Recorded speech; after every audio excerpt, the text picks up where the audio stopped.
কর। হ্যাঁ আর্যিকর থেকে ও, বেরোবো। হ্যাঁ, তো আর বলো এবার। বলছি ওটা হয়েছে কি বলতো, ও 2টো অব্দি পেশেন্ট দেখেছে, ঠিক আছে। রাত্রি পেশেন্ট দুটো? রাত্রি 2টো, ঠিক আছে। আচ্ছা। 2টো অব্দি পেশেন্ট দেখেছে, দেখে রুমে এসে অনলাইনে অর্ডার করে 4জন বন্ধু মিলে খেয়েছে, ডিনার হুম করেছে। হুম করে ও খুব টায়ার্ড ছিল, যেহেতু 36 ঘন্টা ডিউটি ছিল, হুম টায়ার্ড ছিল। ও কি করেছে, ওই সেমিনার রুমে গিয়ে হুম শুয়ে পড়েছে একটা রেড কালারের ব্ল্যাঙ্কেট ঢাকা দিয়ে। হুম। কিন্তু তারপরে মানে সেমিনার রুমে এমনি কি তোমাদের ওরকম সেমিনার রুমে টুমে ঘুমানো হয়? মানে আমি যদিও কোনো আইডিয়া নেই, ওই জন্য জিজ্ঞেস করছি। না, এবার একটা রেসিডেন্টের ডক্টর রুমস থাকেই, আচ্ছা। বুঝতে পেরেছিস, তারপরেও সেমিনার থাকে। এবার হুম। সেমিনারে একটা বেড থাকে, আর আচ্ছা ডক্টরস রুমে 2টো 3টে যেরকম বড় ঘর হবে সেরকম বেড পাতা থাকে। আচ্ছা আচ্ছা। মেনলি ডক্টরস রুমে শোয়ার কথা, ঠিক আছে। হুম হয়েছিল কি, ওকে বডিটা পাওয়া গেছে সেমিনার রুমে, হুম কিন্তু ঘুমাচ্ছিল ডক্টরস রুমে। যে হুম রুমটা তোর এখন ভাঙা হয়েছে, দেখেছিস রুমটা ভেঙেছে, হুম হুম হুম হুম, একটা ভিডিও ঠিক দেখছিলাম। বাথরুমের পাশেই, হুম ঠিক আছে। মানে বাথরুমটাকে অজুহাত দিয়ে হুম ওই রুমের দেয়ালটা ভেঙে দিয়েছে। অ্যাকচুয়াল কাণ্ডটা ঘটেছে তোর ইয়েতে, ওই রুমটার ভেতরে, ডক্টর রুমে। ডক্টরস রুমে। ডক্টরস রুমে ঘটনাটা ঘটেছে, ওই বডিটাকে তো ডক্টর ধস্তাধস্তি। রুমে ওই দিন আর কেউ ছিল না, খালি মানে অনলি ওই দিদিটাই ঘুমাচ্ছিল? হ্যাঁ, এবার তোকে আমি বলি, অন কলে নিশ্চয়ই একজন থাকবে না, হুম ওরা জুনিয়র সিনিয়র মিলে থাকে। এমনকি থার্ড ইয়ার একজন থাকবে, সেকেন্ড ইয়ার একজন থাকবে, হুম প্লাস ফার্স্ট ইয়ারের ইন্টার্নশিপরা যারা থাকে তারা ইন্টার্নরা থাকে। হুম আর চেস্ট এমন একটা ওয়ার্ড হচ্ছে, কোভিড এর পর থেকে প্রায় হামেশাই সবার শ্বাসকষ্ট হচ্ছে, মানে আসছে মানে শ্বাসকষ্ট হচ্ছে। হুম আর চেস্ট ওয়ার্ড আর চেস্ট মেডিসিন দুটোই হুম পাশাপাশি ওয়ার্ড, হুম ঠিক আছে। হুম। তো কেউ কি শুনতে পায়নি? কেউ শুনতে পায়নি। হ্যাঁ, ওটাই তো আমি ওই দিনকে ওটাই ভাবছিলাম এবার যে। দেখ, ধস্তাধস্তি করাতে একটা নিশ্চয়ই চিৎকার হয়, একটা ভাইলেন্ট হয়, হুম হুম বুঝতে পেরেছিস। হুম তারপরে আবার কি, যে 4জন ওর সাথে খেয়েছে তারা কোথায়, তারা কেন মিডিয়ার সামনে আসছে না, হুম। তাই ঠিকই তো, তো। তারা কেন আসছে না? তোমার ওই দিন ডিউটি ছিল না রাতে? ওই দিনকে আমি নাইটে ডিউটি করছিলাম, আচ্ছা। আমি নাইটে ডিউটি করে এসেছি, আমার লাস্ট নাইট ছিল। তো হুম আমার তো 3 দিন নাইট থাকে, তিন হুম দিন নাইট থাকার পর লাস্ট নাইট ছিল, লাস্ট নাইটের পর বুধবার আমার লাস্ট নাইট, বুধবার রাতে ঘটনাটা ঘটেছে। হুম। আমি বাড়িতে এসেছি, রীতিমতো বাড়িতে এসে শুয়ে পড়েছি। 3টের সময় আমার কাছে ফোন এসছে যে সবাইকে ডেকে পাঠিয়েছে, ইমিডিয়েট আয়। হুম। তখন গিয়ে দেখি আরজি করে এই অবস্থা, পুরো গোটা হাসপাতালকে ডেকে পাঠিয়েছিল। গিয়ে দেখি পুলিশ ছয়লা, মানে। আর ওকে যেভাবে, আমি তো বডিটা দেখেছি রে, মানে হুম আমাদের হুম এখনো পর্যন্ত চোখ থেকে নামছে না। রীতিমতো মনে হচ্ছে মেয়েটা যেন আমাদের পাশে পাশে ঘুরছে, হুম একদম হুম হুম এরকম, মানে মানে অদৃশ্যমান, মানে আমরা এরকম ভাবতে পারছি না যে এরকম ভূত হুম থাকে বা একটা স্পিরিট থাকে বা কিছু। এখন আমরা বুঝতে পারছি না ওর আত্মাটা এখনো ঘুরছে আমাদের আশেপাশে। দেখ, ওর আমার তলাটা নাকি, তো ওর থেকে ও থাকে 4তলায়, 4তলায় ঘটনাটা ঘটেছে, ঠিক 2টো ফ্লোর নিচেই আমি থাকি, আমার আচ্ছা। রুমটা, ঠিক আছে। কিন্তু তাও আতঙ্কে আমরা মানে একদম স্তব্ধ হয়ে গেছে আর্জিকরটা। কিন্তু ব্যাপারটা হচ্ছে, তাহলে ডক্টর রুম থেকে ওকে সেমিনার রুমে নিয়ে যাওয়া হয়েছে? হ্যাঁ, অবশ্যই নিয়ে যাওয়া হয়েছে। এবার দেখ, নিয়ে যাওয়া হয়েছে, ওকে যেভাবে মারা হয়েছে এটা একার পক্ষে সম্ভব অসম্ভব, না দিস একদম। Is a impossible. পুরোপুরি গ্যাং রেপ ছাড়া কোনো কিছু নয়। আর শুধুমাত্র রেপ নয়, রেপ হলো, করলো, ছেড়ে দিল, ঠিক আছে, ওকে রীতিমতো মার্ডার করেছে। মানে মানে হিসেব মতো যা বুঝছি মানে তোমার কথাতে, হ্যাঁ, ওটা হচ্ছে ওর ওই বন্ধু বান্ধব মেপে ইয়েস, জড়িত। এক্স্যাক্টলি। হয় ওর বন্ধু বান্ধব কেউ, ঠিক আছে, মানে 4জনের মধ্যে কেউ, আইদার ওকে এমন কিছু করতে বলে। দেখ, বড় বড় কোম্পানিতে তো এরকম হয়, মানে হুম হয় তুমি আমার সাথে কম্প্রোমাইজ হুম করো, নয় হুম তুমি হুম চাকরি হুম ছেড়ে চলে হুম যাও, হুম হুম হয় তো। হুম হুম এখানেও সেরকম কিছু একটা হয়েছে। যাকে যে ক্রাইম করেছে সেও কিন্তু নর্মাল ডক্টর নয়, কিন্তু সেও একটা ভালো পোস্টে র্যাঙ্ক করছে, বুঝতে পেরেছিস। তবেই কিন্তু পুরো ব্যাপারটাকে হসপিটাল চেপে যেতে চাইছে, পুরো ব্যাপারটাকে। তাহলে এই সিভিক যে, ও কোথা থেকে আসছে? এবার তোকে আমি বলি ওটা কোথা থেকে আসছে। আমাদের প্রিন্সিপাল চেঞ্জ হয়ে গেছে, ডেপুটি সুপার চেঞ্জ হুম হয়ে গেছে, তারপরে আমাদের অ্যাসিস্ট্যান্ট সুপার চেঞ্জ, সব চেঞ্জ হয়ে গেছে। হুম তারপরে যে ওয়ার্ডের ডাক্তাররা ছিল, সিস্টাররা ছিল, ওয়ার্ড বয়রা ছিল, মাসিরা ছিল, সবাইকে ডেকে এখন হুম সাসপেন্ড করা হয়েছে। হুম তারা কোথাও যেতে পারবে না, রোজ গিয়ে কোর্টে গিয়ে দেখা করছে, আজকেও কোর্টে গেছিল সবাই। হুম তারপরে উম, তারপরে তোমার, তোর এগুলো হলো, তারপরে তোর কি বলে, আরে বল না, ওই সিবিআই এটা হয়েছে কি, মানে ও সেই সঞ্জয় রায় যে ধরা পড়েছে, হুম অ্যাকচুয়াল কিন্তু ও নেই, হুম ঠিক আছে। ওর এতটা ক্ষমতাই হয় না। ও অত রাত্রে কি করতে যাবে, হুম ও অত রাত্রে ওখানে কি করতে যাবে। ও না পেশেন্ট, ও নাকি বলছে দালাল পেশেন্ট নিয়ে গেছে, তো পেশেন্ট নিয়ে যখন গেছে দিদিটার রুমে যখন যাবে, নিশ্চয়ই দিদিটার রুমে কোনো কাগজপত্র দেখাতে যাবে, সেই অবস্থায় গিয়ে দেখে যে এরকম এরকম ঘটনা, তা ঝাঁপিয়ে পড়েছে ওর উপরে। হুম। এরকম কিছু কি, তাও কিছু নয়, শুধু গেছে, দেখছে ড্রিঙ্ক অবস্থায়, ওকে ক্যামেরায় দেখা গেছে ড্রিঙ্ক অবস্থায় গেছে আর এসছে, এইটুকুই দেখা গেছে। তারপরে হচ্ছে কি, তোর অনেক রকম, এখানে অনেক রকম ব্যাপার আছে। যে দিনকে ঘটনাটা ঘটে তার ঠিক 2 দিন পরে ওই সেমিনার বাথরুমের অজুহাত দিয়ে ডক্টর যে রুমের হুম দেওয়ালটা আছে ওই হুম দেওয়ালটা ভেঙে দিয়েছে। কেন? প্রথমে ওকে বললো সুসাইড করেছে, আমাদের যখন ফার্স্ট খবর আছে তখন সুসাইড করেছে। হুম। তারপরে যখন হসপিটালে যাই তখন গিয়ে শুনছি নাকি না, সুসাইড করেনি, এটা রেপ করেছে, রেপ করে মার্ডার করা হয়েছে। হুম। বুঝতে পারলি, এখানে বিশাল বড় একটা গেম চলছে। এবার আর যে ওর উপর কি রাগ ছিল মানে? হ্যাঁ হ্যাঁ হ্যাঁ হ্যাঁ হ্যাঁ হ্যাঁ একদম আমি তোকে কি বললাম, শোন তুই যদি কারোর সাথে কম্প্রোমাইজ করিস তাহলে তোর পোস্ট হুম পাবে, হুম হুম তুই হুম। কারোর সাথে কম্প্রোমাইজ করবি না, তোকে মার্ডার করে দেবে। মানে মানে ওরকম টাইপের কিছু বলছো তো? এরকমই টাইপের কিছু একটা ছিল।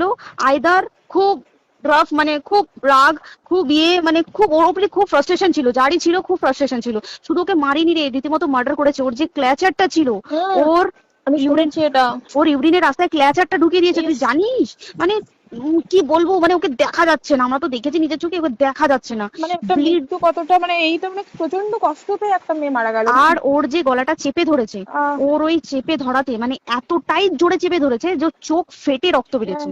ছি, ছি, ছি। বুঝতে পেরেছিস? মানে মানে কি বলতো, যদি ধরা পড়ে না উচিত, মানে যারা এটার সঙ্গে দায়ী না আর এই ওদের। যে সিবিআইটা হয়েছে, সিবিআইটা একমাত্র আমাদের জোরেতেই সিবিআইটা এসছে। মানে আমরা ওই সঞ্জয় রায় একার পক্ষে সম্ভব না এইসব। তারপরে পোস্টমর্টম রিপোর্টে তুই জানিস ওই আমাদের ভাজাইনা থেকে 150 গ্রাম স্পাম বেরিয়েছে। পোস্টমর্টম রিপোর্ট 150 গ্রাম স্পাম, মানে বুঝতে পারছিস? হুম। Not a calculated, minimum minimum কম করে 6 থেকে 7 জন করেছে ওকে rape। ছি ছি ছি। ওই জন্যই তো আমরা এতটা বেশি ভাইলেন্ট হয়ে গেছি, বুঝতে পেরেছিস? আর তারপরে আমাদের দেখো, একটা মেয়ে তার কাজের জায়গাতেই ছিল, এমনটা নয় যে রাস্তাঘাটে কোনো বিপদ, তার কাজের আরে জায়গাতেই সেফ নয়। শোন দেখ, বড় বড় কোম্পানিতে কি হয়, রুমের ভেতরে এগুলো হয়, মানে ধর রুমের ভেতরে হলো, যেমন কল সেন্টারে হয়, নাইট হুম শিফটে হুম হয়, হুম হুম। এগুলো একসেপ্টেবল। বাট হসপিটাল হচ্ছে কিন্তু এমন একটা আরজি এরিয়া, করের মতো একটা, হ্যাঁ। আরজিকর বলে না, যে কোনো হাসপাতালে কেউ যদি স্ব ইচ্ছায় কারোর সাথে রিলেশনশিপে গিয়ে করতে চায় সেটা আলাদা জিনিস, কিন্তু হুম ঠিক হুম আছে, কিন্তু কেউ কারো বিরুদ্ধে এইভাবে করতে পারে না রে। তুই জানিস না, মানে ওয়ার্ডে দেখ, কম বেশি আমরা সবাই ঘুমাই, কম বেশি আমরা হুম সবাই জেগে হুম। থাকি, জেগে তো থাকি, তাতে কি কেউ শুনতে পায়নি? তার কি একদম সেটাই। ভাইলেন্স ছিল না? যদি কেউ না শুনতে পারে তাহলে ওর খাবারে কেউ কিছু মিশিয়েছিল, হুম তাই কি না? হুম হুম সেটাও পোস্টমর্টম রিপোর্টে মানে লিক করছে না যে কেন খাবার ও তো খাবারটা খেয়েছিল, সেটা তো নিশ্চয়ই পেটেই ছিল, পেট থেকে তো হুম বমি করে বের করে দেন, সেটা হুম তো ফরেনসিক রিপোর্টে কিছু বলবে। হুম আর তুই জানিস না, দেনার দেন মানে ধর পোস্টমর্টম রিপোর্ট আসতে 3 দিন সময় লাগে। ও হুম যেদিনকে মরেছে ঠিক তার পরের দিনকে বিকালবেলা পোস্টমর্টম রিপোর্ট বার করেছে, মানে বডি বার করো আর পোড়াও, হুম। 10 সেকেন্ডের মধ্যে বাড়িতে নিয়ে গেছে, তারপরে বডি পুড়িয়ে দিয়েছে। মানে কি বলবো, হসপিটাল, মমতা ব্যানার্জি, সবাই মানে তৃণমূল প্রত্যেক সবাই হুম। এটাকে পুরোটাই কেসটাকে চাপা দিতে চাইছে, পুরোটা পুরোটা। তবে তুই ভাব, যে মানুষটাকে এত ক্ষতবিক্ষত ভাবে মেরেছে, তাকে অভিষেক ব্যানার রেপ কি কলকাতায় প্রথম হলো? নয়।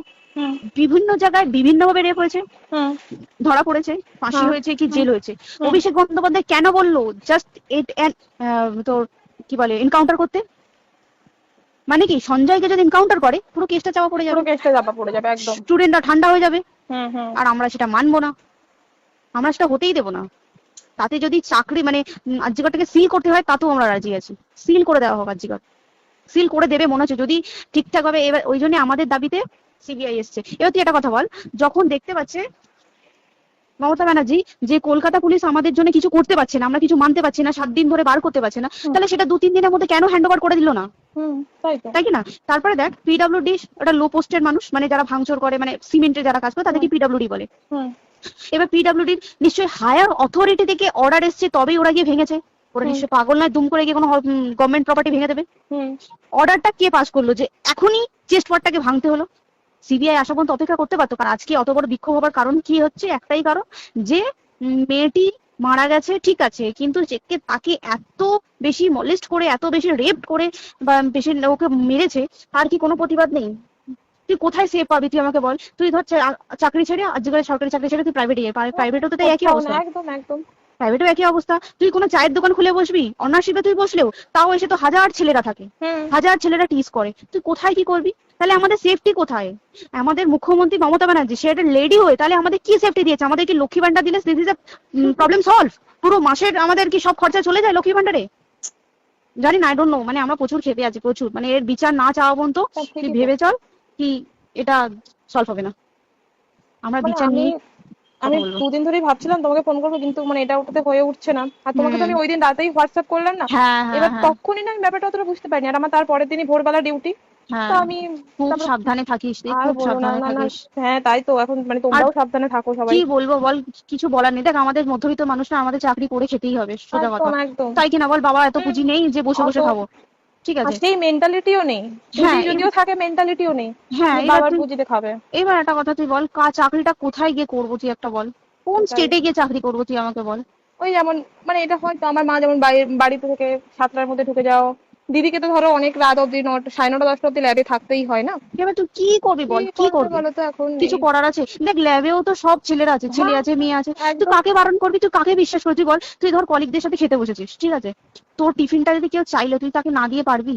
না, একদমই। আর কার মনে যে কি আছে সেটাই তো খুব কি বলবি সমস্যা। বল? এবার তুই বল, খাওয়াটা যে খাবি, তোর টিফিন কেউ চাইলো বা তোকে যদি কেউ বলো কি একটু একটু খা, যেমন আমরা শেয়ারে হয় স্কুলে, হ্যাঁ, যেটা আমাদের আমাদেরও শিখে হয়, এসেছি, যেটা হ্যাঁ স্বাভাবিক, এটা সবারই এটা তো হয়। স্বাভাবিক। তুই বল, তাতে যদি এরকম অবস্থা হয় তাহলে কি করবে মানুষ, তুই আমাকে বল।